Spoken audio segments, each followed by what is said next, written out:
श्री गणेशाय नमः श्री सीतारामचंद्राभ्याय नमः श्री राम सकळ तारक ऐसे बोलते अनेक हे ऐकोन भाविक धुंडी श्रीराम कोठे तो. कथेचं अनुसंधान वेदशास्त्र पुराणामध्ये सांगितले. काय? श्रीराम सकळा तारक असं अनेक लोक म्हणतात. मग भाविक श्रोते भक्त लोक ते रामचंद्राला शोधायला निघाले. लागी सद्गुरु भेटे शिष्य मनीचा संशय फिटे सर्व जग रामची वाटे खेळ मात्र हे तयासी. आणि त्या रामाला शोधण्यासाठी राम भेटण्यासाठी आधी सद्गुरु पाहिजे. सद्गुरूची कृपा झाल्याशिवाय राम भेटत नाही, रामाचं दर्शन होत नाही. त्यासाठी गुरु महत्वाचा आहे असं सांगतात. ऐसे भाविक आजवरी बहुत झाले पृथ्वीवरी तयाची कीर्ती श्रवणद्वारी ऐकता ती जन सर्व.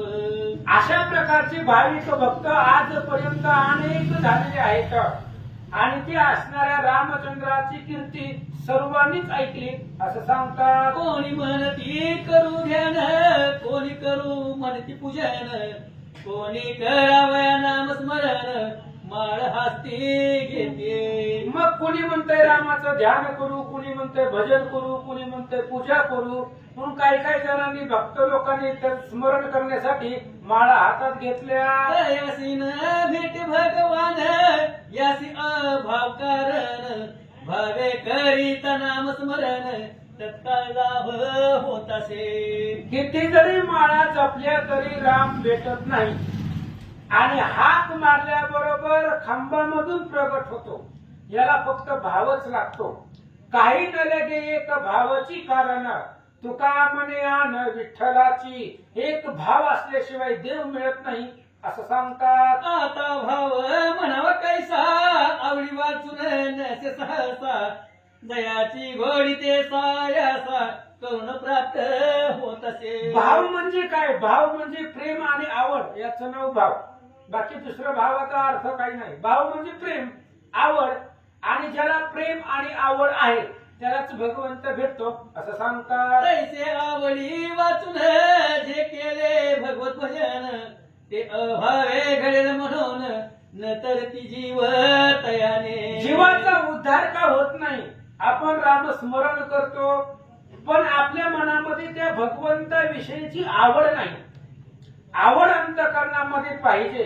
तुका म्हणे माझे हेची सर्व सुख पाहिना श्रीमुख आवडीने. तुकाराम महाराजांनी सांगितलं देवाचं तोंड बघू पण आवडीनं आवड पाहिजे आणि आवड असल्याशिवाय आवडीनं भजन करत नाही म्हणून राम भेटत नाही असं सांगतात. जैसी संपत्ती आवड सकळा तैसा आवडेल राम सावळा तरी इच्छेरी फळा पावतील निचे. राम आपल्याला आवडतो पण तसा आवडत नाही. कसा? जसं आपल्याला पैसे आवडते, धन आवडते. जर कोण पैसे द्यायला आपण नको म्हणतो का? ती आवडीने घेतो. तेवढीच आवड जर भगवंतावरती ठेवली तर मग सगळ्या कामना पूर्ण होतात असं सांगतात. द्रव्य थोर माहिती दयाच प्रयत्न लागती काळ राहील विश्रांती नाम घेती आळसे. आणि द्रव्याच्या पाठीमाग जन लोक निघालेले आहेत. जसं आपण द्रव्य कमवतो, दिवसभर कष्ट करतो आणि पैसा कमवतो, त्याच पद्धतीने जर भगवंतावरती तेवढंच प्रेम ठेवून तीच आशा धरून जर त्याचं स्मरण केलं तर त्याची प्राप्ती होते असं सांगतात. म्हणती काय करावे उधरे नाडिले आम्हा भरावे ना तरी जीव भावे भजन करिता रामाचे. आणि मग लोक म्हणू लागली पोटासाठी कमवावंच लागतंय ना, खावंच लागतंय, कामधंदा करावा लागतंय. फक्त जर पुती करत बसलं देवळामध्ये जाऊन बसलं तर खायला कोण आणून देणार? काम बी करावं लागेल, कमवावं बी लागेल ना. फक्त परमार्थ करून जमतंय का? मग पोटासाठी आवड आहे, पोटासाठी खायला लागतंय.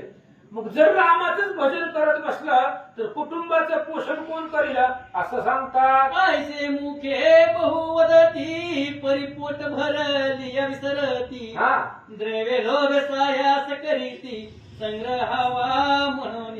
लोक बोलतात मान्य आहे पोटासाठी करावंच लागतं पण पोट भरल्यावर तरी भजन कर. जेवला ना, जेवल्यावर तरी पुतीला गेला. काय काय जरा फोन केला, पुतीला येतो, जेवण करतो, जेवल्यावर झोपतोय घरी, पण इथं येत नाही.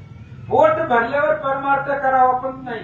लोक विसरून जातात द्रव्याच्या आशामध्ये आणि विसरून त्याचं भजन करत नाही, म्हणून प्राप्ती होत नाही असं सांगतात. ऐसे लोभी गुंतले नामस्मरणा विसरले तयासी तुझी पाऊले कैसी सती श्रीरामा. लोभी लोक आहेत, संसारामध्ये गुरफटून गेले आणि लोभानं तुझं स्मरण करत नाही. मग जे संसारामध्ये लोभ धरून आवडीनं संसार करतात आणि सवडीनं परमार्थ करतात, त्याच्यामुळं त्यांना त्या ठिकाणी तुझी प्राप्ती होत नाही, तुझं दर्शन होत नाही असं महाराज सांगतात. जरी तुझी कृपा करीसी तरी भाव उपजल तयासी मग करून भजनासी मुक्त होतील सकळी. जर तुझी कृपा झाली तरच त्याला तुझं दर्शन होत आहे. तुझी दर्शन होण्यासाठी तुझीच कृपा लागते. कारण तू जर ठरवलं ह्याला दर्शनच देत नाही तर कसं मिळेल.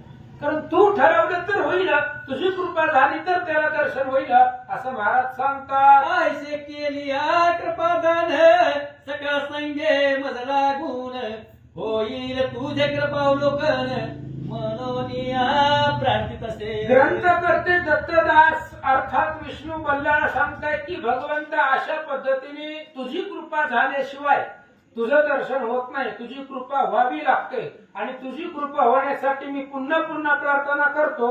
महाराज सांगतात. असो मागील ध्यायाच्या अंती अरण्यक पावला मुक्ती सकळ ऋषा छेर करीती चमत्कार पाहुनी. पाठीमागच्या अध्यायामध्ये आपण ऐकलं अरण्यक नावाची ऋषी आहे आणि त्या ऋषीच्या मस्तक फुटलं आणि प्राणज्योत त्या ठिकाणी निघाली आणि ती प्राणज्योत भगवंताच्या हृदयामध्ये जाऊन मिसळली. तसाच उद्धार शिशुपाळाचाही झालेला आहे. 100 शिवे दिल्या आणि मुंडकं उडवल्याबरोबर प्राणज्योत निघाली आणि कृष्णाच्या हृदयामध्ये सामावली. म्हणजे भगवंताला कसंही भक्ती करा, भक्ती करणं महत्वाचं आहे, म्हणून त्याचा उद्धार झाला. इथपर्यंत कथा ऐकली. शेष म्हणे वात्सयना ऐक आता पुढील कथना आश्रमाहून सकळ सेना पुढे जावया निघाली. शेष महाराज पाताळाच्या ठिकाणी वत्सायन नावाचा ब्राह्मण आहे, ऋषी आहे आणि त्या ब्राह्मणाला पाताळामध्ये सांगतोय आई पुढे आता शत्रुघ्न महाराजांनी त्या अरण्यक ऋषीला रामाकडे पाठवलं अयोध्येला आणि घोडा तिथून पुढे निघाला. कुठं होता घोडा? रेवा नदीच्या किनाऱ्यावरती ओसाड झोपडी दिसली होती आणि ती झोपडी म्हणजे अरण्यक ऋषीची होती. आता तिथून पुढे घोडा निघाला. कुठं गेला? तेथून तो श्याम कर्ण सुवर्णपत्र शोभायमान उडती करी तसे गमन मेरुद वेगे करुनिया. आणि तिथून पुढे निघालेला आहे घोडा. डोक्यावरती सोन्याची पत्रिका आहे आणि ती असणारी पत्रिका चमकते, झगमगते. अशा आवेशामध्ये घोडा निघालेला आहे. वाऱ्याच्या वेगाला पाठीमागे टाकून घोडा पुढे निघाला. तो जाता नर्मदा तीरी शुद्ध निर्मळ आघार तीरी प्रवेश करीत डोहांतरी तत्क्षणी झाला निमग्न. नर्मदा नावाची नदी आहे. सुंदर अशा प्रकारचं पाणी होतं आणि त्या नर्मदा नदीच्या किनाऱ्यावरती घोडा गेला, तिथलं पाणी पिला आणि घोड्यानं पाण्यामध्ये प्रवेश केल्याबरोबर त्या पाण्यामध्ये गुप्त झाला असं सांगतात. खय अदृश्य झाला पाहुनी वीर आश्चर्य करीती म्हणी म्हणती काय अश्व लागुनी बुडावया कारण. आणि मग ती घोडा पाण्यामध्ये बुडाला, अदृश्य झाला, कोणाला दिसलाच नाही. त्या नर्मदा नदीच्या पात्रामध्ये डोहामध्ये घोडा गुप्त झाला, कोणाला दिसला नाही. मग रक्षकांनी बघितलं पाण्यामध्ये गेलेला होता, मग पाण्यामध्ये घोडा बुडाला कस काय याचा विचार करू लागले. आता या अघात तीरी बुडून यासी काढील वरी ऐसा कोण आसे वीरी समर्थ तयाने उठावे. आणि त्या सैनिकांनी विचार केला शत्रुघ्न पाठीमाग आहे. शत्रुघ्न येण्याच्या आधी हे घोडा पाण्यामध्ये बुडालेला या डोहामध्ये. मग कोण एवढा समर्थ आहे की डोहामध्ये उडी टाकील आणि आपल्या घोड्याला बाहेर काढील. ज्याला जमतंय त्यानं शत्रुघ्न येण्याच्या आधी घोडा बाहेर काढा. ऐसे ते समुद्र विघ्न वीर बोलत असती परस्पर तो कोटी वीरास हरण धीर शत्रुन ते पातळा. अशा प्रकारचे घोड्याचे जे रक्षक होते ते आपापसामध्ये बोलत होते, कोण जाणार या डोहामध्ये. डोह काय खूप खोल आहे ती डोह, एवढ्या पातळाच्या असणाऱ्या डोहामध्ये जाऊन घोडा कोण बाहेर काढणार, एवढं विचारपूस करत असताना कोट्यावधी सैन्य घेऊन शत्रुघ्न महाराज आले.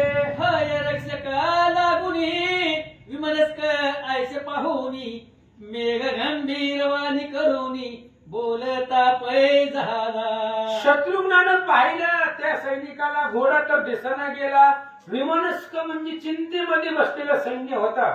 मग शत्रुघ्न जवळ गेला आणि त्यांना विचारलं, काय झालं. म्हणे वीर हो तुम्ही स्थिर का बैसला चिंता तूर कोठे गेला अश्ववर स्वर्णपत्रे शोधित जो. शत्रुघ्नाने विचारलं, तुम्ही का असं चिंताग्रस्त बसलेले आहे, घोडा दिसत नाही, कुठे घोडा, कुणी नेला घोडा, मला सांगा. झाला प्रयास की जन्मधन जुमानेला कोणी हिरून ते सांगा मज कारण मोहित तुम्ही का झाला. शत्रुघ्नाने विचारलं, काय झालंय तुम्हाला, असं का बसले तुम्ही, घोडा कुठं आहे, ह्या पाण्यामध्ये निमग्न झाला, बुडाला किंवा दुसरं कोणी येऊन घेऊन गेले, नेमकं घोडा कुठं गेला माहित असेल तर सांगा. शेष म्हणे वास्तव मुनी ऐकून या शत्रुघ्नवाणी हाय रक्षक हस्त जोडून बोलते झाले नम्रते. पाताळाच्या ठिकाणी शेष महाराज वत्सयन ब्राह्मणाला सांगू लागले. असं शत्रुघ्नाचं बोलणं ऐकल्याबरोबर जी काही घोड्याचे रक्षक होते त्यांनी हात जोडले आणि दीनवाणीनं शत्रुघ्न महाराजाला काय सांगतात. म्हणती स्वामी शत्रुघ्न राया जेल निमग्न होऊन या आश्वासी झाल्या 2 घडिया नाही येत अद्यापी. आणि त्यावेळेस त्या रक्षकांनी हात जोडून सांगितलं, महाराज 2 प्रहराचा टाइम निघून गेलेला, 2 घडी झाले, अजून घोडा बाहेर आलाच नाही, पाण्यातच गेलाय, आम्ही बघितलंय, पण पाण्यामध्ये गेलेला घोडा अजून बाहेरच आलेला नाहीये असं ती रक्षक सांगू लागले. तरी आता तो आधी शिरावे डोही अगाध मागून सर्व सैन्य मादी येईल तुमच्या आश्रये. आणि रक्षकांनी सांगितलं, तुम्ही मेले, तुम्ही पुढे जावा, पाठीमागनं आम्ही येतो, तुम्ही मुख्य इथे घोड्याचे रक्षण करते, तुम्ही त्या डोहामध्ये जावा, उडी मारा आणि तुमच्या पाठीमागनं आम्ही सगळेजण येतो, असं घोड्याचे रक्षक शत्रुघ्नाला बोलतात. ऐसे सैनिकाचे वचन ऐकून आणि उडी टाकावय जीवनी उद्युक्त झाला ऐसे पाहून शत्रुघ्न झाला दुःखित. आणि मग अशा पद्धतीने विचार केला, आता ही डोह खूप खोल आहे, आता या डोहामधनं बाहेर स्वतःला निघायचं अवघड आहे आणि घोड्याला घेऊन कसं निघायचं, म्हणून शत्रुघ्न महाराज दुःखित झाले. मग सुमती जो का मुख्य प्रधान तयासी करून पाचारण म्हणे यज्ञ स्वप्न लागून कैसा प्राप्त होईल. शत्रुघ्नानं डोह बघितला, खूप खोल होता महाराज, कोण एवढ्या वरनं ते डोहात मारायला उडी मारायला लागले, त्यात मारल्यावर पुन्हा जिवंत माघारी येतंय का नाही काय माहित. म्हणून शत्रुघ्नानं सुमतीला विचारलं, महाराज घोडा कसा मिळेल सांगा. हा आघात असे जल डोह या माझी बुडाला यज्ञ महाह त्याच्या शोधार्थ वीर सनाह कोण योजवे सांगे की. शत्रुघ्नानं सुमतीला विचारलं, भयंकर पाण्याचा डोह आहे, ह्या डोहामध्ये घोडा गेलाय असं ही रक्षक म्हणते, मग सुमती महाराज तुम्ही सांगा या डोहामध्ये कोण जाईल आणि कोणत्या घोड्याला सुरक्षित माघारी आणील त्याचं नाव मला सांगा. ऐसे शत्रुघ्नाचे वचन ऐकून या सुमती प्रधान आनंद वितयाचे मन समय योगे बोलत असे. सुमती हुशार होता, प्राज्ञिक होता, बुद्धिवान होता आणि ती सुमतीनं विचार केला कोण जाऊ शकतं, कोणाकडे एवढं सामर्थ्य आहे, ताकद आहे, त्यानं सगळ्या सैन्याकडे पाहिलं आणि मग त्याच्या डोक्यामध्ये विचार आला आणि त्यानं कुणाकुणाची नावं घेतली. म्हणेल वनंत का भूपती तू पुष्कळ आणि मारुती त्रिवर्ग होऊन या सांगती जेली प्रवेश करावा. सुमतीने सांगितलं, शत्रुघ्न महाराज कसं आहे, तुमच्या तिघांमध्ये कुणी बी एक जण जाऊ शकते, पण एकमेका साह्य एकमेकाच्या मदतीसाठी तुम्ही 3 जण जावा, तुम्ही राजे आहेत त्या सैन्याचे, त्यामुळे तुम्ही जावा. पुन्हा भरताचा मुलगा पुष्कर तो पुरुषार्थी आहे आणि तुमच्या दोघांच्या संरक्षणासाठी हनुमंताला येऊ द्या. कारण हा जगतिदळी हनुमंतासी रणी युद्धासी न वीरवे. हनुमंता बरोबर युद्ध करून जिंकल असा वीर जगामध्ये नाही. तुमच्या दोघांच्या संरक्षणासाठी हनुमान म्हणून तुम्ही तिघ जण या डोहामध्ये जावा.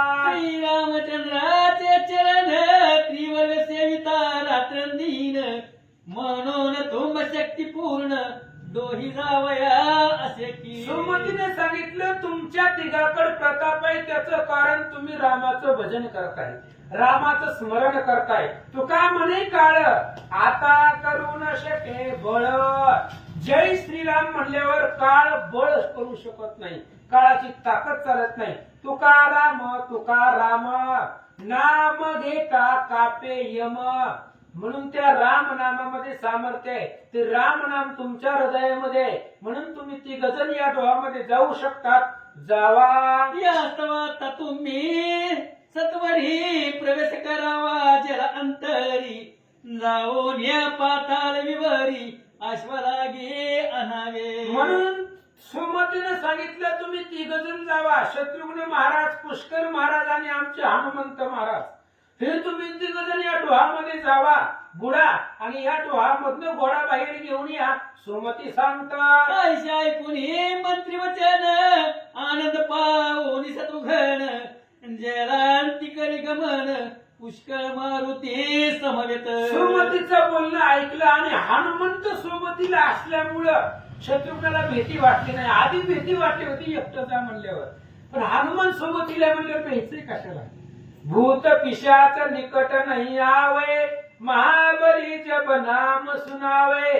हनुमंत सोबतीला असल्यामुळे शत्रुघ्न घाबरले नाही. पुष्कर आणि हनुमंतराया समवेत त्या डोहामध्ये प्रवेश केला. जवजळी जाती ते वीर तव देखिले रम्य नगर. जाती स्वर्ण प्रकार सुंदर नाना उद्याने शोभा देजे. आणि त्या पाण्यामध्ये डोहामध्ये ह्या तिघांनी प्रवेश केल्याबरोबर त्या डोहामध्ये एक सुंदर नगर पाहिलं. तिथं चंद्र सूर्याचा प्रकाश नव्हता, सोन्याचं नगर होतं ते आणि सोन्यानं चमकत होतं असं या तिघांनी पाहिलं. मग त्या रम्य नगराप्रती तिघे वीर प्रवेश करीती. तो स्वर्ण स्तंभी रत्न खचिती बद्धय देखिला. आणि मग ही तिघांनी त्या डोहामध्ये प्रवेश केल्याबरोबर त्यांना नगर दिसलं आणि त्या नगरामध्ये सोन्याच्या खांबाला बांधलेला घोडा त्यांना दिसला. आणि जवळी परम सुंदर नाना रंगी चित्र विचित्र सुवर्ण रत्न खचित मंदिर ऐसे उत्तम देखिले. आणि जवळच एक असणाऱ्या त्या ठिकाणी विचित्र अशा प्रकारची घरं होती, मंदिरं होती असं त्यांना दृश्य दिसलं. मग त्या मंदिरी प्रवेश करीती तेथे देखील सुंदर युवती जिच्या तुलनेची अकेल जगती दुजी नाही दिसेना.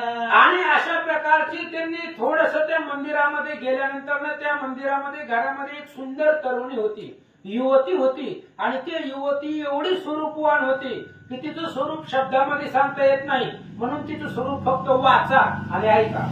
परम सुकुमार गौरवर्ण मनोहर चंद्र वदनी जिच्या वेणीच्या कृती पाहुनी सर्प विवरा दडाले. पक्व सुरंग दाढी बीज तयाशी लाजवी ती द्विज. तन देखून कमंडून सहज शंकित होती तत्काळ. पाहता उत्तम नाशिक लाजून काननी पडती शूक. अधर देखून बहुसुरेख लज्जित होती बिंब फळे. आकर्ण नेत्र शुद्ध मुखाब्ज पाहून चंद्र होय सलज. सिंह देखून जिचा माज मुकन दावी जनाते. मृगमीन सरोद आणि खंजन पूर्वंडिका रावी नेत्रावरून. रंभा अप्सराचे सौंदर्य पूर्ण न तुळजीच्या पादोंगष्टी. कंठी रत्न जडित अलंकार पाय साखळ्या आणि नुपूर. करी कंकणे भुजी केयूर कटी शोभे रत्नकांची. चंद्र कोरादी नग उत्तमांगी नेऊन सुंदर ते कृशांगी. रत्न खचित स्वर्ण पलंगी पवळली असे सुखाने. आणि सत्रविधी सुंदर दासी तत्पर आसती सेवेशी ऐसे देखून वीरमानसी चकित झाले अत्यंत. 10 ओव्या महाराजांनी वाचल्या मी मोजल्या आणि त्या 10 ओव्यामध्ये त्या योगिनीचं वर्णन केलेलं आहे. अशी असणारी जी अप्सराला सुद्धा लाजवे, अप्सरा सुद्धा तिच्या पायाच्या अंगठ्याची बराबरी करू शकत नाही, अशा प्रकारची ती सुंदर योगिनी होती. आणि ह्या तिघांनी त्या योगिनीला पाहिलं आणि आपापसात विचार करू लागले. मग विचार करीती परस्पर हे जल देवताचे असे मंदिर ऐसा निश्चय करून साचार स्वस्त राहिले एक क्षण. आणि मग त्यांनी विचार केला त्या तिघांनी की बाबा ही जलदेवतेचं मंदिर आहे. आपण कुठं आलो? डोहामध्ये, पाण्यामध्ये आलेलो आहे. मग इथं कुठेतरी जलपरी या असणाऱ्या जलदेवता असेल असा विचार त्यांनी केला. इतकियात त्या विलासी पहाटे झाल्या दुरून दासी मग हस्त जोडून स्वामिनीची विनंती करती म्हणते. आणि मग त्यांनी विचार केला, आपापसामध्ये चर्चा केली आणि जी काही योगिनी होती त्या योगिनीला हात जोडले ह्या तिघांनी आणि हात जोडून काय विचारतात. दासी म्हणती स्वामिनी कोवळे भक्ष्य तुझ लागून प्राप्त झाले दैव करून पुष्ट देहाचे. त्या दासी बोलू लागल्या त्या योगिनीला, स्वामिनीला, कारण हजारो अधिक तिच्या दासी होत्या.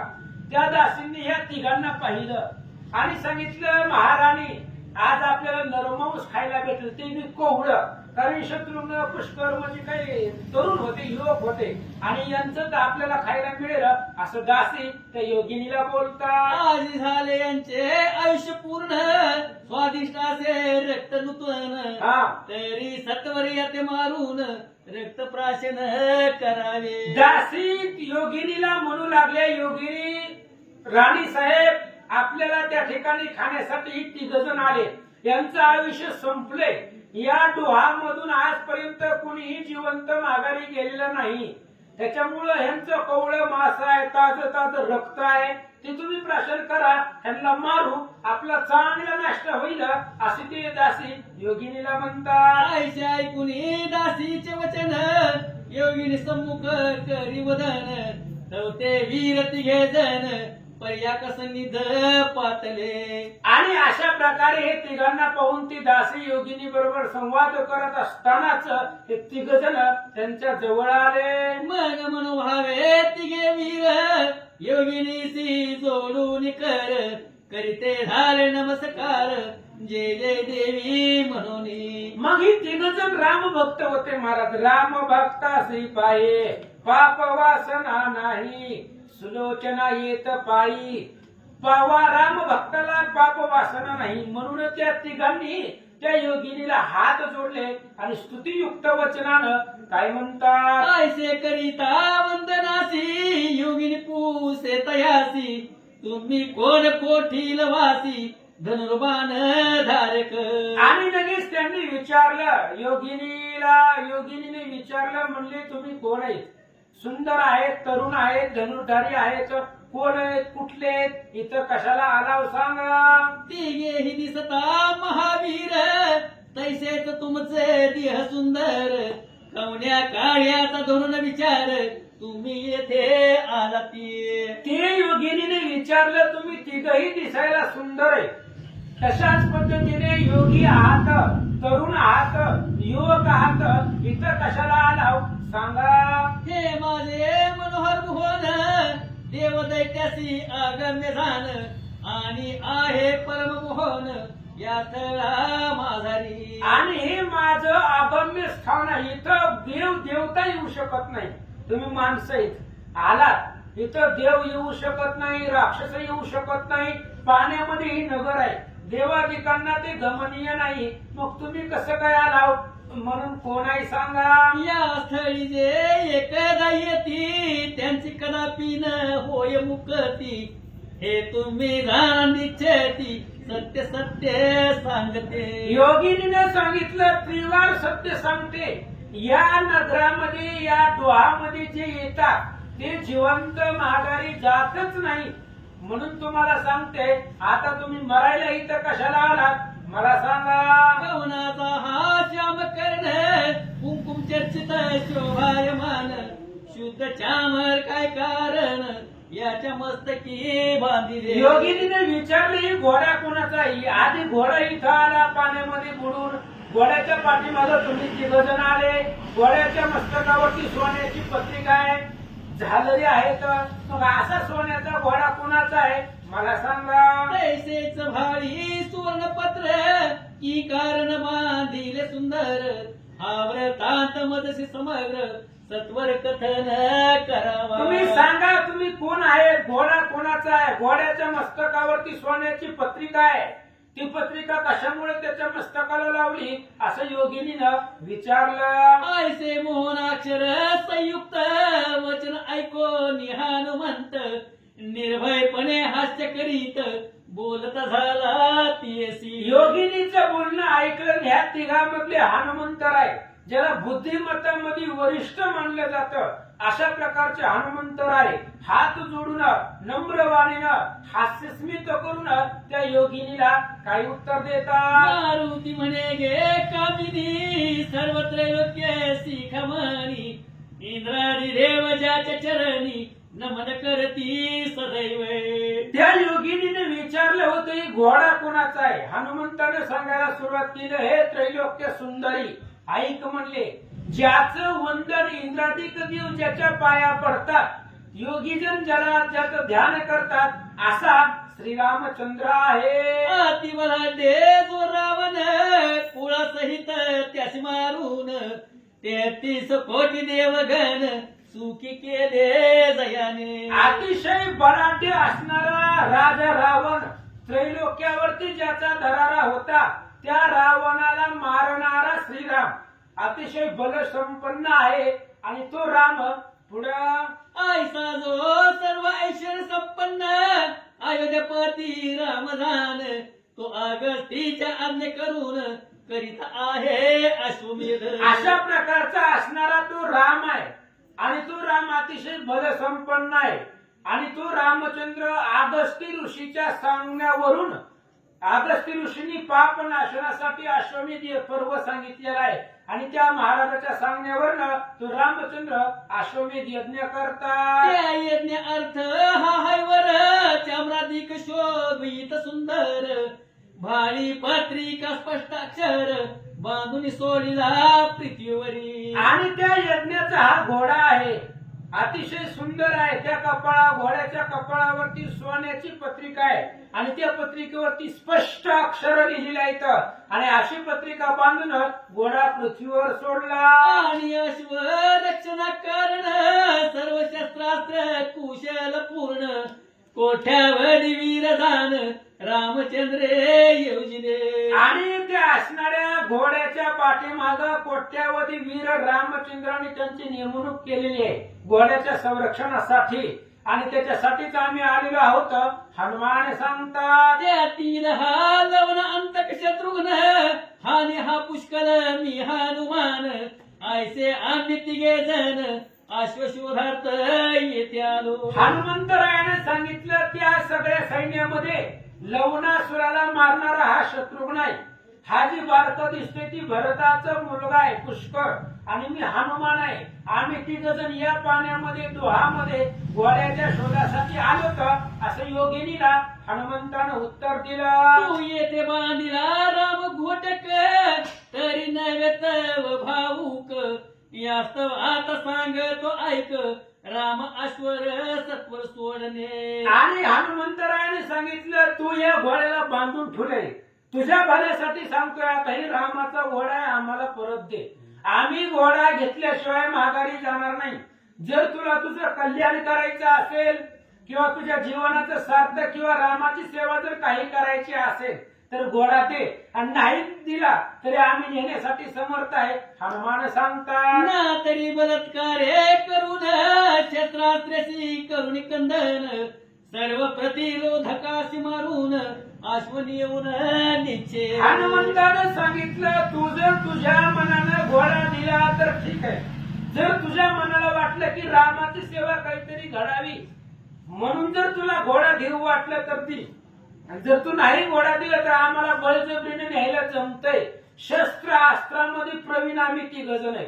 शत्रुघ्नही शस्त्र अस्त्रामध्ये प्रवीण आहे, पुष्करही बलाढ्य आहे आणि मी तर वज्र शरीर आहे. त्याच्यामुळं आम्ही तिघ जण बळजबरीनं जे काय घोड्याला प्रतिरोध करतील त्यांना मारून घोडा घेऊन जाऊ असं हनुमान बोलतात. ऐसे शौर्यादी गुण संपन्न वायुपुत्राचे ऐकून वचन, हासून करी सुंदर भाषण, विवस्था नामक योगिनी ते. आणि ती असणारी योगिनीनं हनुमंताचं बोलणं ऐकलं. कसं बोलणं होतं? शौर्याचं बोलणं होतं, वीर युद्धाचं बोलणं होतं, दम दिल्यासारखं बोलणं होतं. असं बोलणं त्या योगिनीनं ऐकलं. तिला मनामध्ये हसू आलं आणि हसून काय म्हणते? विवस्था म्हणे रे मारुती, मी हा अश्व बांधील निघूती, यासी सोडवील ऐसा जगती, वीर कोणी दिसेना. विवस्था नावाची योगिनी होती आणि त्या योगिनीने सांगितलं हनुमंता जेवढ्या गप्पा सहज मारतो तेवढं सोपं नाही म्हणले. अरे घोडा मी बांधलाय, मी बांधलेला घोडा जगामध्ये कोणीच सोडू शकत नाही आणि आमच्या इच्छेशिवाय तर जाऊच शकत नाही. मग तुम्ही कितीही बलवान असू द्या, तुमच्याकडे कितीही शस्त्र अस्त्र असू द्या, जोपर्यंत मी ठरवत नाही तोपर्यंत घोडा इथून बाहेर जाणार नाही असं योगिनी सांगते. आणि सर्व शास्त्रात संपन्न कोठ्यावधी वीर येऊन, जरी करतील युद्ध पूर्ण आयुक्त वर्षे पर्यंत. आणि तुम्ही तिघ जण काय या घोड्याला घेऊन जाणार आहे? शस्त्र अस्त्र समवेत कोट्यावधी वीर जरी तुम्ही आणले आणि वर आयुत वर्ष जर युद्ध करत बसले तरीही तुम्हाला घोडा प्राप्त होणार नाही, घोडा मिळणार नाही असं योगिनी सांगते. तरी हा घोडा न मिळे त्यासी, परी मी आहे रघुवीर दासी, पूर्वी म्यासे विल रामचरणासी, यासाठी अश्व सोडिते. या योगिनीने सांगितलं तुम्ही जर युद्धाची भाषा करत असाल तर कोट्यावधी वीर आणा तरी मी घोडा देणार नाही. पण मी रामचंद्राची दासी आहे, रामाची भक्त आहे आणि रामाच्या कार्यासाठी मी घोडा देते, रामाचा आहे म्हणून देते. जर दुसरा कोणाचा असता तरी तुम्ही कोट्यावधी वीर आणा तरी घोडा दिला नसता. पण मी रामाची भक्त आहे आणि रामाचा घोडा आहे म्हणून मी द्यायला तयार झाले. राजाधिराज कौशल्य तनय, जो भक्त वत्सल भक्त प्रिय, त्याचा बांधीला अश्ववर्य, हा अपराध म्या केला. योगिनीने सांगितलं माझ्याकडून अपराध घडला. जो ब्रह्मांडाचा नायक आहे, ऐसा तू समर्थ ब्रह्मांडाचा धनी तो राम आहे, कौशल्याचा मुलगा आहे आणि त्या रामाचा घोडा अज्ञानानं, ज्ञानानं नाही, अज्ञानानं मी ती घोडा पकडलाय. मला माहिती नव्हतं ही घोडा रामाचा आहे म्हणून मी पकडला, हा अपराध माझ्याकडून झाला असं ती योगिनी हनुमंताला बोलते. म्हणून आता श्रीरामचरण वंदित असे भावे करून, यास्तव रामे क्षमा करून, कृपा करावी महोपरी. म्हणून योगिनीने सांगितलं जो अपराध झालाय तो मान्य करावा. अपराध आपण मान्य करत नाही. योगिनीने सांगितलं रामचंद्राचा घोडा आहे ही मला माहिती नव्हतं, पण आता माहिती झाल्याबरोबर मी द्यायला तयार झाले म्हणून त्या रामाची कृपा माझ्यावरती असावी. त्या रामचंद्राच्या चरणाला माझा साष्टांग नमस्कार आहे. योगिनी बोलते. ऐशी प्रार्थना करून विवस्था सांगी वीर लागून, आता पुढे या यज्ञाश्वर रक्षणी तुम्ही असा असमर्थ. आणि त्यावेळेस योगिनीने सांगितलं बाबांनो तुम्ही घोडा इथपर्यंत आणला, इथपर्यंत तुम्हाला विजय मिळत आला, पण आता इथून पुढे घोड्याचं संरक्षण करणं खूप अवघड आहे. इथून पुढचे राजे खूप बलवान आहे. आतापर्यंत बलवान तुम्हाला कोणी भेटलंच नाही म्हणून तुम्हाला विजय मिळत आलेला आहे. आता इथून पुढे घोड्याचं संरक्षण करण्यासाठी तुम्ही असमर्थ आहे, अशक्त आहेत असं योगिनीने सांगितलं. तरी तुम्ही लज्जा टाकून होईल स्वकार्य साधन, ऐसे मागावर धान मज पासी जडकरी. म्हणून योगिनीने सांगितलं तुम्ही लाज सोडा आणि माझ्यापाशी वरदान मागा. तुम्ही जे मागाल ते मी देते, कारण पुढचे योद्धे बलवान आहे. घोडा तुम्हाला पुढे जर कोणी पकडला तर भेटणार नाही. त्याच्यासाठी लाज सोडा आणि जे काही जर तुम्हाला वरदान मागायचं असेल तर माझ्याकडून मागून घ्या. ऐसे ऐकून तेज वचन राम भक्त वायुनंदन, करिता झाला सुंदर भाषण योगिनी प्रति ती आदरे.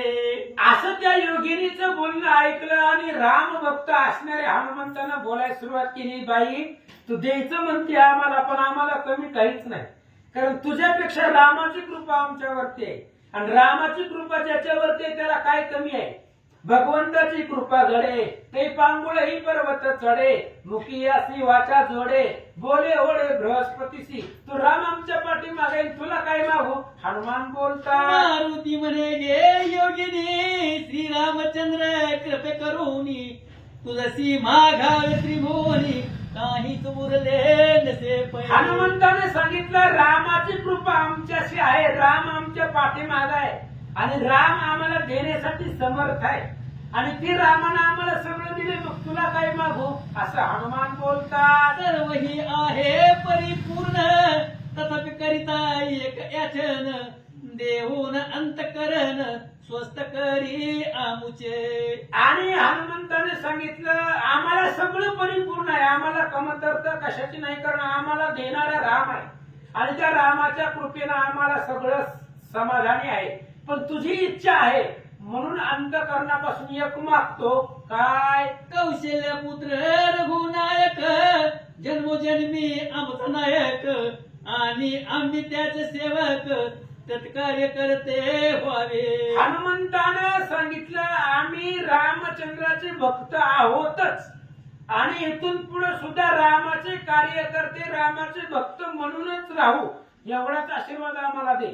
आम्हाला बाकी काही नको, रामाचे भक्त म्हणून आम्ही पुढे जीवन जगावं हीच माझी इच्छा आहे. हनुमान बोलतात. हीच आमुची इच्छा जाण, दुसरे न लगे वरदान, ऐसे मारुतीचे वचन ऐकून योगीने बोले तथास्तु. आणि हनुमंतानं मागितलं हीच आमची इच्छा आहे की आम्ही रामाचे भक्तच म्हणून जीवन जगावं, आणि जोपर्यंत जिवंत आहे तोपर्यंत रामाचं भक्त म्हणून राहावं, एवढंच आम्हाला दे.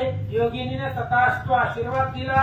मग म्हणे वायुपुत्राची, तुम्ही याची लेबूत कंवराची, जो अप्राप्य निर्जरासी, बहु पुण्य करुनिया. हनुमंताचं बोलणं ऐकलं आणि योगिनीला आश्चर्य वाटलं. योगिनीने सांगितलं काय मागणं मागितलं तुम्ही. अहो, असं मागणं देव लोकांच्या भाग्यामध्ये नाही. स्वर्गाचे आम्हाला इच्छिता ते देवा, मृत्यू लोकी व्हावा जन्मा आम्हा. कशासाठी तर पुते ऐकण्यासाठी.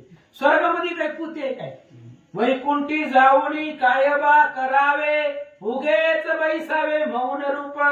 म्हणून तुम्ही जे देव लोकांच्या भाग्यात नाही ते मागितलं असं योगिनी बोलते. तरी आता सांगते ऐक, जन्मोजन्मी रघुनायक, तुमचा स्वामी तुम्ही सेवक, ऐसेच व्हाल निश्चय. म्हणून योगिनीनं आशीर्वाद दिला. ऐका, माझंही वरदान तुम्हाला आहे.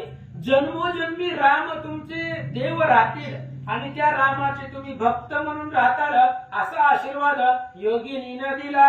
श्रीरामचंद्र कृपे करून तुमचे मनोरथ असती पूर्ण, परी मी केले राम हेळन, म्हणून तती चर्त एक देते. आणि तिनं सांगितलं योगिनीनं तुम्ही रामाचे भक्त आहे, आणि रामाच्या भक्ताला कोणीही विघ्न करू शकत नाही. पण मी अपराध केलेला आहे रामाचा घोडा पकडलाय. हे उद्धत माझ्याकडून झालेली आहे, चुकी झालेली आहे, आणि त्या चुकीच्या प्रायश्चित्तासाठी मी एक तुम्हाला देते.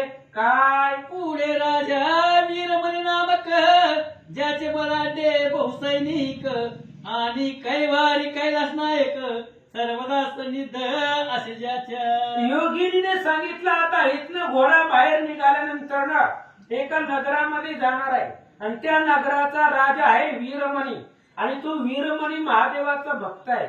महादेव सगळीच त्याच्या मदतीला येतात.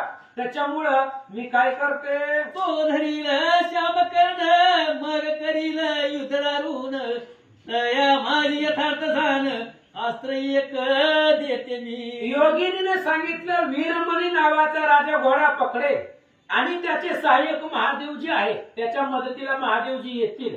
मग महादेवा बरोबर तुम्हाला युद्ध करावं लागेल, त्या वीरमणी बरोबर युद्ध करावे लागेल, कारण तो घोडा पकडणार आहे, आणि त्याला जिंकण्यासाठी मी एक शस्त्र अस्त्र देते. ते महाअस्त्र शत्रूने घेऊन द्वंद्व युद्ध रथी बैसून करावे मग अस्त्र निर्वाणी वीरमणी प्रतियोजावे. आणि मी जी आता महाअस्त्र देणार आहे ती महाअस्त्र शत्रुघ्नानं घ्यावं. पुढे वीरमणीनं घोडा पकडल्याबरोबर त्याच्या बरोबर त्यानं द्वंद्व युद्ध करण्यासाठी बळ मिळेल म्हणून घेऊन टाका. ऐसे करिता अश्वप्रशकप पवित्र होऊन तो भूप राजाधिराज राम स्वरूप जाणेल सर्व तत्वता. आणि मी दिलेल्या शस्त्र अस्त्राने जर त्या वीरमणी बरोबर युद्ध केलं तर त्या वीरमणीला सुद्धा आनंद वाटेल. मग रामचंद्राचं स्वरूप त्याला कळेल. पुन्हा तो रामाला शरण येईल. मग सर्व राज्य संपत्तीसी संयुक्त यज्ञ घोटकासी जोडून उभय हस्तासी अर्पण करील तत्काळ. मग तो वीरमणी सुद्धा रामाचा भक्त आहे आणि तो शस्त्र युद्ध करील सुरुवातीला. आणि युद्ध केल्यानंतर ना पुन्हा घोड राज्य सगळं देऊन आनंद भावानं तुम्हाला शरण येईल. योगिनी सांगते ऐसे हे महाअस्त्र मोहन सर्व वैरी वरंद निवारण या लागी आनंद करून ग्रहण करी विधीने. म्हणून ही मोहन अस्त्र सगळ्या अस्त्रावरती चालणारही मोहन अस्त्र आहे. आणि हे मोहन अस्त्र मी त्या शत्रुघ्नाला देते त्यानं ते स्वीकार करावं. योगिनी सांगते ऐसे ऐकता लवणांतक होऊन उदयमुख ग्रहण करी अस्त्र समंत्रक योगिनी पासून यथाविधी. योगिनीने सांगितलं शत्रुघ्न महाराज विमुख होऊ नका, संधी घालवू नका. हे मोहन अस्त्र तुम्ही तुमच्या जवळ घेऊन ठेवा असं सांगते. प्राप्त होताची ते महाअस्त्र महातेजा अति कठोर वैर्यासी झाला शत्रुघ्न वीर अति दुर्धर जिंकावया. आणि ते असणारं मोहन अस्त्र शत्रुघ्नाने घेतलं स्वीकारलं आणि वैर्यावरती विजय मिळवण्यासाठी ह्या अस्त्राची मदत होईल असं योगिनी सांगते. मग नमस्कारून योगिनीसी घेऊन या श्याम करणासी त्रिवर्ग ही पातले तिरासी जेला तू न त्वरेने. असं म्हणले मग ही तिघांनी ते असणारा घोडा घेतला आणि त्या घोड्यासहित त्या डोहामधून नर्मदा नदीच्या पात्रामधून त्या डोहामधून पाण्यातून बाहेर आले. ते वीर अश्वसहित आले ऐसा पाहता समस्त सैनिक होऊन हर्ष भरीत प्रशंसा करती तयाची. मग सगळ्या बाकीच्या सैन्याने पाहिले की शत्रुघ्न हनुमंत आणि पुष्कर घोड्यासहित सुखरूप डोहामधून बाहेर आले. म्हणून बाकीचं सैन्य स्तुती करू लागला. म्हणती तुम्ही धन्य धन्य डोहा माझी प्रवेश करून कैसे पावले तहा लागून आम्हा यथार्थ सांगावे. आणि त्या असणाऱ्या सैन्याने विचारलं म्हणजे महाराज डोहामध्ये कसं काय गेला, तिथं डुकू घोडा तुम्हाला कसा मिळाला, बाहेर सुखरूप कसा आला, सगळी कथा सांगा. ऐकून सैनिकाचे भाषित देवतेपासून वरासहित अश्वप्राप्तीची कथा यथार्थ सांगत झाला मारुती. सगळ्या सैन्याचं बोलणं ऐकलं. हनुमंतानं डोहामध्ये गेल्यापासून त्या योगिनीच्या तिथून तिच्यापासून शस्त्रास्त्र प्राप्त घोडा कसा मिळाला सगळी कथा सांगितली. साध्य अंत ते वर्तमान सर्व सैनिक करुणी श्रवण शंख भेर्या दिवाद्य वादन करीते झाले आनंद. मग सगळी कथा त्यांनी ऐकली. ऐकल्याबरोबर शंख वाद्य रणदुदुमी त्यांनी वाजवल्या. आनंद झाला. पुढीला द्यावी अश्ववर देवपुरी जाईल सत्वर तेथील वीरमणी राजेंद्र बंधन करील तयासी. पुढच्या अध्यायामध्ये देवपुरी नावाचं नगर आहे आणि त्या देवपुरी नगरामध्ये शत्रुघ्नाचा घोडा जाईल आणि वीरमणी नावाचा राजा आहे. तो राजा त्या घोड्याला पकडील आणि भयंकर युद्ध करेल. ही कथा अतिसुरस श्रोते ऐकोत सावकास दत्तदास विनवी सकळास नम्र भावे करून. ती कथा पुढची अतिशय सुंदर आहे. श्रोतेमय बापांनी लक्षपूर्वक ऐका. ग्रंथकर्ते दत्तदास सांगतात. श्री पद्मपुराण पाताळ खंडे शेष भाषा संवादे राम अश्वमेध चतुष्ण योगिनी दर्शनम नाम अष्टोध्याय. कुंडली कवरधारी विठ्ठल श्री ज्ञानदेव तुकाराम पंढरीनाथ भगवान की जय. प्रभू श्री रामचंद्र भगवान की जय.